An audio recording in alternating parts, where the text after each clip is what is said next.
ഒരു കലയാണ് കഥാപ്രസംഗ വേദി. ഞങ്ങൾ ഇതിനൊരു പുതുജീവൻ നൽകാൻ ശ്രമിക്കുകയാണ്.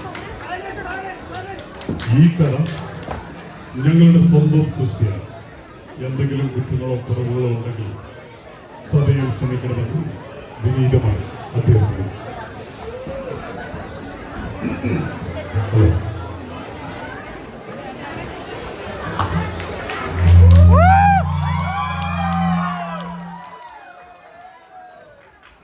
സഹൃദയരായ കലാസ്നേഹികളെ, സെന്റ് ജോസഫ് യൂണിയന്റെ ആഭിമുഖ്യത്തിൽ ഇതും പതിവായി ഞങ്ങൾ കോട്ടയം പ്രദേശ് അവതരിപ്പിക്കുന്ന ഏറ്റവും പുതിയ കഥ ചന്ദ്രനും താരങ്ങളും വീതികളും സ്വർഗവും സ്വർഗീയ ചിന്തകളും സൃഷ്ടിച്ച ദൈവപ്രഭാവമേ സ്വസ്തി സ്വസ്തി. സമ്പൂജ്യരായ ഗുരുജനങ്ങൾ, മാതാപിതാക്കളെ, സുഹൃത്തുക്കളെ, കുഞ്ഞുമക്കളെ, ഞങ്ങൾ അവതരിപ്പിക്കുന്ന കഥയുടെ പേര് സൂസന്ന. ഈ കഥയ്ക്ക് ഇന്ന് ജീവിച്ചിരിക്കുന്നവരോ മരിച്ചവരോ ആരുമായി യാതൊരു സാദൃശ്യമോ ബന്ധമോ ഉണ്ടായിരിക്കുന്നതല്ല. ഏതെങ്കിലും കാരണവശാൽ സാദൃശ്യം തോന്നിയാൽ അത് തികച്ചും യാദൃശ്ചികം മാത്രമായിരിക്കും. This story is purely fictional. പ്രിയ കലാസ്നേഹികളെ, ഈ കഥ നടക്കുന്നത് കൊച്ചിയിലാണോ? അല്ല. കോട്ടയത്താണോ? അല്ല. കണ്ണൂരിലാണോ? അല്ലേ അല്ല. പിന്നെ എവിടാണ്? മലകളും പുഴകളും പച്ചപ്പുൽമേടുകളും കൊണ്ട് വളരെ മനോഹരമായ ഈ ഭൂമിയിൽ നിന്നും ഉറവിടുന്ന മധുകണങ്ങളെ വാറ്റിയെടുത്ത ഒരു അമൃതൻ കുംഭം, വിദേശികളുടെ സ്വപ്ന ദ്രാവകം, കോച്ചുകളുടെ കലവറയായ സ്കോട്ട്ലൻഡിലെ പ്രധാന നഗരങ്ങളിൽ ഒന്നായ ഗ്ലാസ്ഗോയിലാണ് ഈ കഥ നടക്കുന്നത്.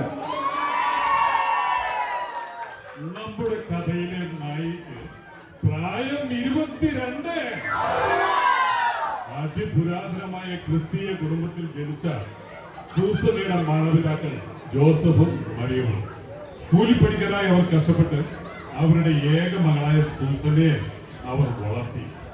സുന്ദരിയും സുമുഖിയും സുശീലയുമായ സൂസന്ന പഠിക്കാൻ ഇരിക്കുകയായിരുന്നു. ദൈവഭയം ഉള്ളവളുമായിരുന്നു. സൂസന്നയ്ക്ക് മാതാവിലുള്ള വിശ്വാസം പൂർണ്ണമായിരുന്നു. സന്തോഷകരമായ അവരുടെ ജീവിതത്തിൽ അധികം ബന്ധുക്കളോ സുഹൃത്തുക്കളോ ഇല്ലായിരുന്നു. ബന്ധങ്ങളില്ല, സ്വന്തമെന്നോതുവാൻ ദുഃഖങ്ങൾ പോലുമില്ല, സ്വന്തം സ്വപ്നങ്ങൾ പോലുമില്ല. ബന്ധങ്ങളില്ല, സ്വന്തമെന്നോതുവാൻ ദുഃഖങ്ങൾ പോലുമില്ല, സ്വന്തം സ്വപ്നങ്ങൾ പോലുമില്ല. പഠിക്കുവാൻ മിടുക്കിയായിരുന്ന സൂസന്നയുടെ യൂണിവേഴ്സിറ്റി പരീക്ഷാഫലം വന്നപ്പോൾ അവൾ ഉയർന്ന നിലയിൽ പാസ്സായി. ഏതൊരു വ്യക്തിയുടെയും പാവപ്പെട്ടവനെന്നോ പണക്കാരനെന്നോ വേർതിരിവില്ലാതെ ഒറ്റ ലക്ഷ്യമാണ് ഉയർന്ന വിദ്യാഭ്യാസം, നല്ല ജോലി, ജീവിത സുരക്ഷിതത്വം. എന്നാൽ വെറും കൂലിപ്പണിക്കാരായ അവളുടെ അച്ഛനും അമ്മയ്ക്കും അവളുടെ ആഗ്രഹത്തിനനുസരിച്ച് ഉന്നത വിദ്യാഭ്യാസത്തിനായി പറഞ്ഞു വിടാനുള്ള യാതൊരു സാഹചര്യവും ആ കുടുംബത്തില്ലായിരുന്നു. തന്റെ റിസൾട്ടുമായി ആ വീടിന്റെ ഉമ്മറപ്പടിയിൽ കരഞ്ഞു കലങ്ങിയ കണ്ണുമായി എങ്ങോട്ടോ നോക്കി സൂസന്ന അലക്ഷ്യമായി തിരികെയാണ്. അവളുടെ അമ്മ മറിയം അങ്ങോട്ട് വന്ന് അവളുടെ അടുത്തിരുന്ന് തോളിൽ കൈവച്ച് അവളെ ആശ്വസിപ്പിച്ചുകൊണ്ട്, മോളെ, ആരുമില്ലാത്തവർക്ക് ദൈവം തമ്പുരാൻ തുണയുണ്ട് മോളെ, നീ ധൈര്യമായിട്ടിരിക്കും, നമുക്ക് ദൈവത്തോട് പ്രാർത്ഥിക്കാം. പിറ്റേന്ന് പ്രഭാതം പൊട്ടിവിടുന്നു. പതിവ് പോലെ അവർ മൂവരും പള്ളിയിലേക്ക് യാത്രയായി. കുർബാനയിലുടനീളം കണ്ണുനീർ തൂകി അവളും അവളുടെ മാതാപിതാക്കളും ദൈവത്തോട് പ്രാർത്ഥിച്ചു, യാചിച്ചു. കരുണാമയനേ കാവൽ വിളക്കേ കനിവിന്നാളമേ, കരുണാമയനേ കാവൽ വിളക്കേ കനിവിന്നാളമേ, അശരണരാകും ഞങ്ങളെയെല്ലാം അങ്ങിൽ ചേർക്കണേ, അഭയം നൽകണേ. കുർബാനയ്ക്ക് ശേഷം കരഞ്ഞു കലങ്ങിയ കണ്ണുകളുമായി അവൾ മാതാപിതാക്കളോടൊപ്പം നമ്മുടെ വികാരിയച്ഛനെ കണ്ടു. കാര്യങ്ങൾ അവതരിപ്പിച്ചു. അവരുടെ കുടുംബ പശ്ചാത്തലവും അവളുടെ കഴിവുകളും നന്നായി അറിയാവുന്ന നമ്മുടെ വികാരി അച്ഛൻ അവരെ മൂവരെയും ആശ്വസിപ്പിച്ചുകൊണ്ട് പറഞ്ഞു, എല്ലാത്തിനും ദൈവം ഒരു വഴിയുണ്ടാക്കും, നിങ്ങൾ സമാധാനത്തിൽ പോകുക. വികാരി അച്ഛൻ ഈ വിവരം കമ്മിറ്റിക്കാരെ അറിയിച്ചു. എങ്ങനെയും ആ ദരിദ്ര കുടുംബത്തെ മുഴുപട്ടണത്തിൽ നിന്നും രക്ഷിക്കാൻ പള്ളിയിലെ അച്ഛനും നമ്മുടെ കമ്മിറ്റിക്കാരും അവിടുത്തെ പ്രമാണിയും പലിശക്കാരും പ്രമുഖരുമായ കറിയാഴ്ച മുതലാളിയുടെ നേതൃത്വത്തിൽ നമ്മുടെ സൂസനെ വിദേശത്തേക്ക് ഉപരിപഠനത്തിനും അങ്ങനെ അവളുടെ ഭാവി സുരക്ഷിതമാക്കാൻ എന്ന പ്രതീക്ഷയിൽ ആ തീരുമാനമെടുത്തു. ഈ വിവരം അച്ഛൻ സൂസന്നയുടെ വീട്ടുകാരെ അറിയിച്ചു. സൂസന്ന സന്തോഷം കൊണ്ട് തുള്ളിച്ചാടി. അവൾ ദൈവത്തിന് നന്ദി പറഞ്ഞു. നീ എന്റെ പ്രാർത്ഥന കേട്ടു, നീ എന്റെ മാനസം കണ്ടു, ഹൃദയത്തിരൽ താരയിൽ വന്ന് അഴലും കൂരിരുൾ മാറ്റി. നീ എന്റെ പ്രാർത്ഥന കേട്ടു, നീ എന്റെ മാനസം കണ്ടു. പ്രിയ സുഹൃത്തുക്കളെ, ഏതാനും മാസങ്ങൾക്ക് ശേഷം അങ്ങനെ നമ്മുടെ കഥാനായിക സൂസന്നയ്ക്ക് യുകെയിലെ പ്രധാന നഗരങ്ങളിൽ ഒന്നായ ഗ്ലാസ്ഗോയിൽ പഠിക്കാനായി അഡ്മിഷൻ കിട്ടി. ഒട്ടും സമയം കളയാതെ തന്നെ അവർ ഒന്നടങ്കം സൂസനെ വിദേശത്തേക്ക് തീരുമാനമെടുത്തു. സൂസനെ എയർപോർട്ടിൽ യാത്ര അയക്കാൻ എത്തിയ നമ്മുടെ പള്ളിയിലെ അച്ഛനും കമ്മിറ്റിക്കാരും കറിയാച്ച മുതലാളിയുടെയും കൂട്ടത്തിൽ ആദ്യമായി കൊച്ചി നഗരം കണ്ടതിന്റെ സന്തോഷവും സ്വന്തം മകളെ അന്യനാട്ടിലേക്ക് ഒറ്റയ്ക്ക് അയക്കുന്നതിന്റെ ഭീതിയും ജോസഫിന്റെയും മറിയത്തിന്റെയും മൂത്ത് കാണാമായിരുന്നെങ്കിലും അവർ ഇതൊന്നും സൂസന മോളെ അറിയിക്കാതെ അവർ കൊച്ചിയിലെ ഇന്റർനാഷണൽ എയർപോർട്ടിൽ എത്തിച്ചേർന്നു. അല്പസമയങ്ങൾ മാത്രമേ വേണ്ടി വന്നുള്ളൂ നമ്മുടെ സൂസന ഇന്റർനാഷണൽ എയർപോർട്ടിൽ നിന്നും ചെക്ക് ഇൻ ചെയ്യാൻ. ആ വിമാനം ആകാശവീതിയിലൂടെ ദീർഘനേരത്തെ പറക്കലിന് ശേഷം ഗ്ലാസ്ഗോയുടെ മണ്ണിൽ ലാൻഡ് ചെയ്തു. സൂസനെ എയർപോർട്ടിൽ സ്വീകരിക്കാൻ എത്തിയത് ഏജന്റ് അബ്ദുവും അവരുടെ സുഹൃത്ത് വിൻസെന്റ്. പേര് പോലെ തന്നെ ഈ വിൻസെന്റ് വളരെ ഇന്നസെന്റ് ആയിട്ടാണ് പെരുമാറ്റം. പ്രായം വെറും 28. വളരെ സുന്ദരിയായ നമ്മുടെ സൂസന മോളെ കണ്ട ആ നിമിഷം തന്നെ വിൻസെന്റിന്റെ മനസ്സിൽ 1000 പൂത്തിരിയത്തെ. ഇത് മാലാഖയോ അതും മനുഷ്യപുത്രി. മിന്നും പെണ്ണ്, മിണ്ടാത്തൊരു പെണ്ണ്, മിന്നാമിന്നിനെ പോലെ മിന്നി മറയും പെണ്ണ്, മിന്നും പൊന്നില പെണ്ണ്, മിണ്ടാത്തൊരു പെണ്ണ്, മിന്നാമിന്നിനെ പോലെ മിന്നി മറയും പെണ്ണ്, കള്ളി പെണ്ണ്. ഒരു നിമിഷം കൊണ്ട് തന്നെ അവൻ മറ്റൊരു ലോകത്തെത്തി. ലവ് അറ്റ് ഫസ്റ്റ് സൈറ്റ്, പ്രഥമ ദർശന അനുരാഗം. പാവം സൂസന്ന, അവൾ ഇതൊന്നും അറിയുന്നില്ല. അവൾ ആകെ അമ്പരന്നിരിക്കുകയാണ്. മയന്റെ കൊട്ടാരത്തിൽ ചെന്ന ദുര്യോധനന്റെ അവസ്ഥയ്ക്ക് തുല്യമായിരുന്നു നമ്മുടെ സൂസന്നയുടെ അവസ്ഥ. എവിടെ നോക്കിയാലും മായ കാഴ്ചകൾ അവൾക്ക് തോന്നിക്കൊണ്ടേയിരുന്നു. ഏജന്റ് അബ്ദുവിനെ കടത്തി വെട്ടി നമ്മുടെ Vincent. Hello, I am Vincent. Vincent van Gogh. Nice to meet you. He's your agent Abdul. അവന്റെ ആഷ്പിഷ് ഇംഗ്ലീഷ് കേട്ട് അവൾ ഒന്നും ഞെട്ടി അമ്പരന്നിരിക്കുന്ന സൂസന്നയുടെ മുകളിൽ തട്ടിക്കൊണ്ട്. നോ വറീസ്, പേടിക്കാനൊന്നുമില്ല, ഞങ്ങളില്ലേ. അത് കേട്ടപ്പോഴേ സൂസനയ്ക്ക് ആശ്വാസമായി. ദൈവമേ, മലയാളിയാണല്ലോ, കൊലയാളിയാണല്ലോ. പറഞ്ഞുറപ്പിച്ച കരാർ പ്രകാരം 3 മാസത്തെ താമസ സൗകര്യം ഒരുക്കിയ ഏജന്റ് അബ്ദുവിന്റെ നിർദ്ദേശം അനുസരിച്ച് അവൾ 3 പേരും കൂടെ ഗ്ലാസ്ഗോ എയർപോർട്ടിൽ നിന്നും ഗ്ലാസ്ഗോ സിറ്റിയിലേക്ക് താമസ സ്ഥലം ലക്ഷ്യമാക്കി യാത്ര പുറപ്പെട്ടു. കുമാരേട്ടന്റെ ചായക്കടയും കുഞ്ഞുട്ടി ചേട്ടന്റെ മുറുകാൻ കടയും ബഷീറിന്റെ സൈക്കിൾ കടയും മാത്രമുള്ള ഒരു ഗ്രാമത്തിൽ നിന്നും കടന്നു വന്നിട്ടുള്ള സൂസന്നയ്ക്ക് അത്ഭുതങ്ങൾ ഉളവാക്കുന്നതായിരുന്നു ഗ്ലാസ്ഗോ. എങ്ങോട്ട് തിരിഞ്ഞാലും അത്ഭുതങ്ങൾ മാത്രമായിരുന്നു. ചീറിപ്പായുന്ന വാഹനങ്ങൾ, അമ്പര ചുംബികളായ കെട്ടിടങ്ങൾ, ഇടവഴികളും പാടവരമ്പുകളും കണ്ടുവളർന്ന സൂസന്നയ്ക്ക് 6 വരി പാതയിലൂടെ വാഹനങ്ങൾ ചീറിപ്പായുന്നത് കണ്ട് അവൾ അത്ഭുത പരാന്തരയായി. മുമ്പെന്നോ കേട്ട ഒരു സിനിമാ ഗാനം അവളുടെ മനസ്സിലേക്ക് ഓടിയെത്തി.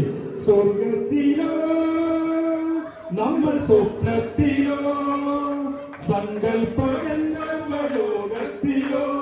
ദീപങ്ങളോ മണ്ണിൻ താരങ്ങളോ നാദങ്ങളോ ദേവരാഗങ്ങളോ. നാട്ടിലെ മോഹനേട്ടന്റെ അംബാസഡർ കാറിൽ എന്നോ ഒരിക്കൽ യാത്ര ചെയ്തിട്ടുള്ള അവൾക്ക് ഇന്നത്തെ ആഡംബര വാഹനത്തിലുള്ള അവളുടെ യാത്ര അവളിൽ വല്ലാത്തൊരു ഉൾപ്പെടലം സൃഷ്ടിച്ചു. അങ്ങനെ അവർ ഗ്ലാസ്കോയുടെ ഹൃദയഭാഗത്തായി സൂസന്നയ്ക്കായി ഒരുക്കിയ ഫ്ലാറ്റിലേക്ക് സൂസന്നയുടെ ലഗേജുമായി അവർ എത്തിച്ചേർന്നു. റൂമിലെ അടഞ്ഞുകിടന്ന ജനാലയിലെ കർട്ടനുകൾ ഒന്ന് പതുക്കെ മാറ്റി ജനാലയിലൂടെ ഗ്ലാസ്കോയുടെ മനോഹര ദൃശ്യങ്ങൾ ഒപ്പിയെടുക്കാൻ ശ്രമിക്കവേ നമ്മുടെ വിൻസെന്റ് അവളുടെ പിന്നിൽ വന്ന് Hey, it's so beautiful. ഞാനും ഈ റൂമിന്റെ തൊട്ടപ്പുറത്താണ് താമസം. നിന്നെ ഞാൻ കൊണ്ടുപോകുന്ന ദിവസം It's really so beautiful. And you too. പേടിക്കണ്ട, സൂസന ഒറ്റയ്ക്കല്ല, ഇനി മുതൽ ഞാനുണ്ട്. സൂസനയ്ക്ക് എന്താവശ്യമുണ്ടെങ്കിലും എന്നോട് പറഞ്ഞോളൂ, ധൈര്യമായിട്ട് നിൽക്കൂ. പകച്ച് പേടിച്ചിറങ്ങി നിന്ന സൂസനയ്ക്ക് വിൻസെന്റിന്റെ വാക്കുകൾ ചെറിയ ആശ്വാസമായി തോന്നിയെങ്കിലും അവളുടെ അന്തരംഗത്തിൽ ഒരു അങ്കലാപ്പ് ആരംഭിച്ചിരുന്നു. അവളോട് തന്നെ ചോദിച്ചു, ആരാണ് ഇയാൾ?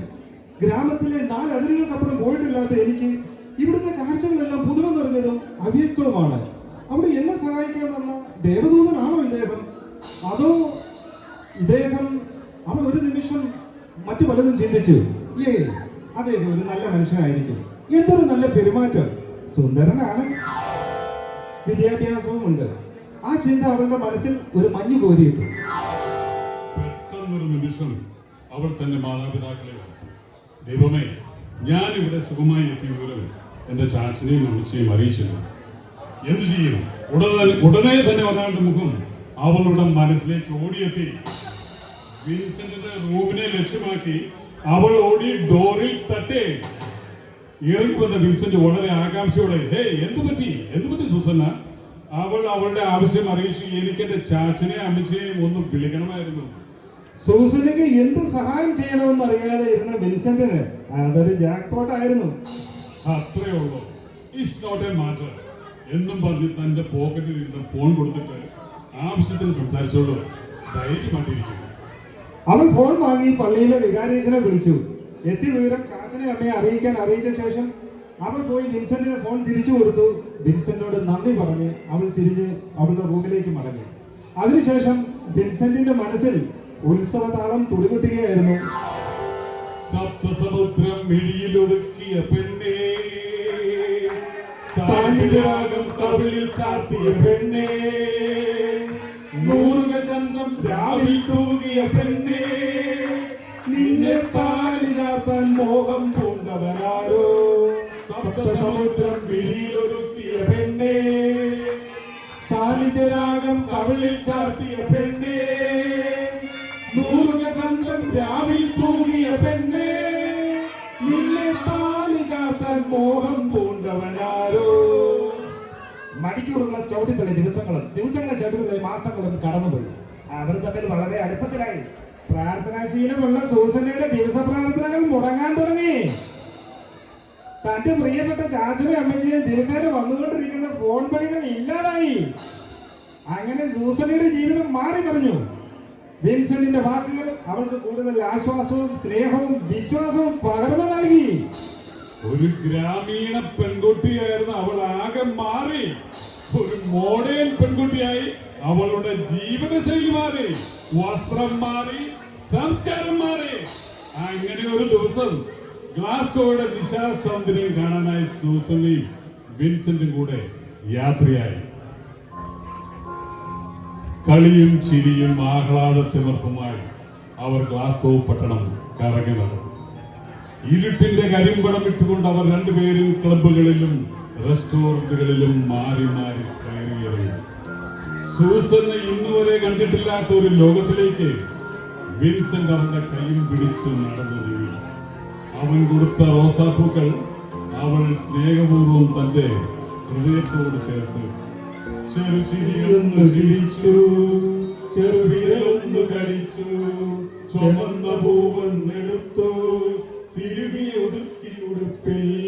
ചെറുചിരിയൊന്ന് ചിരിച്ചു, ചെറുവിരലൊന്നു കടിച്ചു, ചുമന്ന പൂവെടുത്തു, തിരുകി ഒതുക്കി ഉടുപ്പിൽ. അങ്ങനെ നാളുകൾ കഴിഞ്ഞു. അവളിപ്പോൾ ആകെ മാറി. തന്റെ എല്ലാമായിരുന്ന മാതാപിതാക്കളെ കുറിച്ച് ചിന്തിക്കാറേ ഇല്ല. അവളുടെ ചിന്തയിൽ ഓർമ്മയിൽ ഒരാൾ മാത്രം, അവളുടെ പ്രാണപ്രിയനായിരിക്കുന്ന വിൻസെന്റ് വാൻ ഗോഗ്. പക്ഷെ ജോസഫും മറിയും അവരുടെ വിശ്വാസം കൈവിട്ടില്ല. അവരുടെ പ്രാർത്ഥനയ്ക്ക് ശക്തി കൂട്ടി. മുട്ടിൽ നിന്ന് ചോരക്കളം തീർത്ത് കൊന്തയെത്തിക്കാൻ തുടങ്ങി. സ്വന്തം മകളെ ഓർത്ത് വിലപിച്ച് കരയാൻ തുടങ്ങി. മകൻ എന്തു സംഭവിച്ചു എന്നറിയാതെ അവർ തകർന്നു. രക്ഷിക്കണേ, അമ്മയുടെ മോളെ രക്ഷിക്കണേ. നമ്മുടെ സൂസന മോളെ കുറിച്ച് കൂടുതലായി അറിയാൻ നമ്മുടെ പള്ളിയിലെ വികാരിയച്ഛനും മറ്റ് കമ്മിറ്റിക്കാരും ഗ്ലാസ്കോയിലുള്ള പലരുമായി ബന്ധപ്പെടുന്നുണ്ട്. പക്ഷേ ബുദ്ധിമാനായ വിൻസെന്റ് സൂസനെ വളരെ ഭദ്രമായി മറ്റാർക്കും എളുപ്പത്തിൽ കണ്ടുപിടിക്കാനാവാത്ത വിധം അവന്റെ കരുതലിൽ കാത്തു സൂക്ഷിച്ചു. സുഹൃത്തുക്കളെ, അന്നൊരു ഞായറാഴ്ചയായിരുന്നു. രാവിലെ പതിവ് പോലെ സൂസന എണീറ്റു. അവളുടെ മനസ്സ് വല്ലാതെ കലുഷിതമായിരുന്നു. ഇന്നാണ് വിൻസെന്റ് പറഞ്ഞതനുസരിച്ച് യാത്ര തീരുമാനിച്ചിരിക്കുന്നത്. അവൾ ജനലിന്റെ കട്ട മാറ്റി. ആ മുറി നിറയെ പ്രകാശം പരന്നു. ആ പ്രകാശം അവളുടെ കണ്ണിനെ മഞ്ഞളിപ്പിച്ചു. അവൾ തിരിഞ്ഞ് മാതാവിന്റെ രൂപത്തിലേക്ക് നോക്കി. അവൾക്ക് എന്തോ ഒരു പന്തികേട് തോന്നി. മാതാവിന്റെ കണ്ണിൽ നിന്നും കണ്ണുനീർ തുള്ളികൾ ധാരധാരയായി ഒഴുകുന്ന പോലെ അവൾക്ക് തോന്നി. അത് അവൾക്ക് വിശ്വസിക്കാൻ പറ്റാത്തതായി മാറി. പെട്ടെന്ന് റൂമിന് വെളിയിൽ നിന്നും ഒച്ചയും ബഹളവും ആക്രോശവും കേട്ടു തുടങ്ങി. ഉടൻ തന്നെ അവൾ റൂമിന് വെളിയിൽ ഇറങ്ങി നോക്കി. ആ കാഴ്ച കണ്ട് അവൾ ഞെട്ടേ. അപരിചിത വാഹനങ്ങളിൽ നിന്നും വിദഗ്ധ പരിശീലനം നേടിയ സ്കോട്ട്ലൻഡ് യാർഡ്, ലോകത്തിലെ തന്നെ 1-ാം നമ്പർ പോലീസ് ഫോഴ്സ് അവളുടെ റൂമിനെ ലക്ഷ്യമാക്കി വരുന്നത് കണ്ട് അവൾ ഞെട്ടി. മാതാവേ, എന്തിനാണോ അവർ ഇങ്ങോട്ട് വരുന്നത്? അവൾ പേടിച്ചു.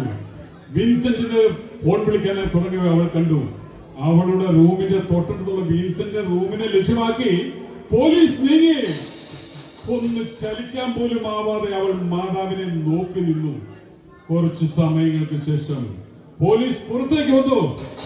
കൂടെ കൈവിലങ്ങുകളാൽ ബന്ധിക്കപ്പെട്ട വിൻസെന്റ് ഉണ്ടായിരുന്നു. അവൾ അത് കണ്ട് നടുങ്ങി വിറച്ചു.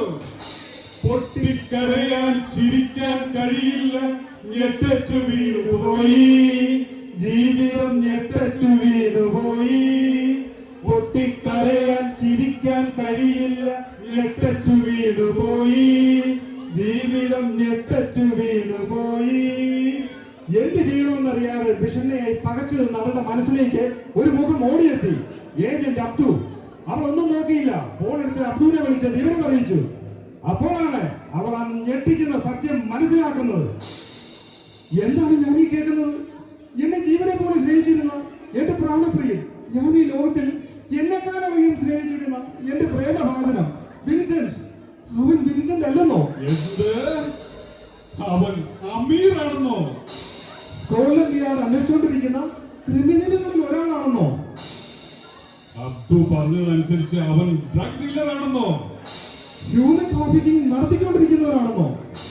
മറ്റു രാജ്യങ്ങളിലേക്ക് പോരാളികളെ നൽകുന്ന ഏജന്റുമാരിൽ പ്രമുഖനാണെന്നോ? അപ്പോൾ എന്നോടൊത്തുള്ള ജീവിതം പ്രോമിസ് ചെയ്തിരുന്നത് എന്നെ ചതിക്കാനായിരുന്നു. മാതാവ്, ഞാൻ എന്തൊരു പാപിയാണ്. എന്നെ മാത്രം ചിന്തിച്ച് വിശ്വസിച്ച് ജീവിച്ചിരുന്ന എന്റെ മാതാപിതാക്കളെ ഞാൻ മറന്നു. എന്റെ എല്ലാമായിരുന്ന എന്റെ മാതാവിനെ ഞാൻ മറന്നു. എന്നോട് ഓർക്കണേ എന്ന് പറഞ്ഞുകൊണ്ട് അവൻ പൊട്ടി പൊട്ടി കരയുകയാണ്. സുഹൃത്തുക്കളെ, എന്തെന്തു മോഹങ്ങൾ, എന്തെന്തു സ്വപ്നങ്ങൾ, എന്തെന്തു ചിന്താവിവശതകൾ, എന്തി ജീവിതം, ജീവിത സൗഭാഗ്യം എന്നെ പൊതിഞ്ഞു. എന്തെന്തു മോഹങ്ങൾ, എന്തെന്തു സ്വപ്നങ്ങൾ, എന്തെന്തു ചിന്താവിവശതകൾ, എന്തിനീ ജീവിതം, ജീവിത സൗഭാഗ്യം എന്നെ പൊതിഞ്ഞു. എന്തു ചെയ്യണമെന്നറിയാതെ അവൾ പകച്ചു നിന്നു. ആ റൂമിൽ ഒറ്റയ്ക്ക് താമസിക്കാൻ അവൾക്ക് പേടി തോന്നി. സമയം സന്ധ്യ കഴിഞ്ഞിരിക്കുന്നു. അവൾ പുറത്തേക്ക് ഇറങ്ങി. കാടന നിബിഡതയുടെ രാത്രി കടന്നു വരികയാണ്. ഒഴുകുന്ന പുഴയുടെ താളത്തിനെതിരെ അവൾ ഗ്ലാസ്കോയുടെ ക്ലൈഡ് റിവറിന്റെ തീരത്തൂടെ നടക്കുകയാണ്. എന്തു ചെയ്യണമെന്നറിയാതെ അവൾ മാതാവിനെ വിളിച്ചു. അമ്മേ, മാതാവേ, രക്ഷിക്കണേ. അർദ്ധരാത്രിയിൽ ഒരു മലയാളി പെൺകുട്ടി ഒറ്റയ്ക്ക് ക്ലൈഡിന്റെ തീരത്തൂടെ നടക്കുന്നത് നമ്മുടെ കറിയാച്ച മുതലാളിയുടെ സുഹൃത്തായ ജോണിക്കുട്ടിയുടെ ശ്രദ്ധയിൽപ്പെട്ടു. സൂസനയുടെ അടുത്തേക്ക് പാഞ്ഞെത്തിയ ജോണിക്കുട്ടി കാര്യങ്ങൾ അന്വേഷിച്ചു. നാടും വീടും തിരിച്ചറിഞ്ഞ ജോണിക്കുട്ടി നമ്മുടെ ഇടവകയിലെ പള്ളി വികാരിയച്ഛനെ വിവരം അറിയിച്ചു. കാര്യങ്ങൾ മനസ്സിലാക്കിയ നമ്മുടെ ഇടവ വികാരി അച്ഛൻ സൂസനെ സുരക്ഷിതമായ ഒരു സ്ഥലത്ത് താമസം റെഡിയാക്കാൻ ജോണിക്കുട്ടിയെ നിർദ്ദേശിച്ചു.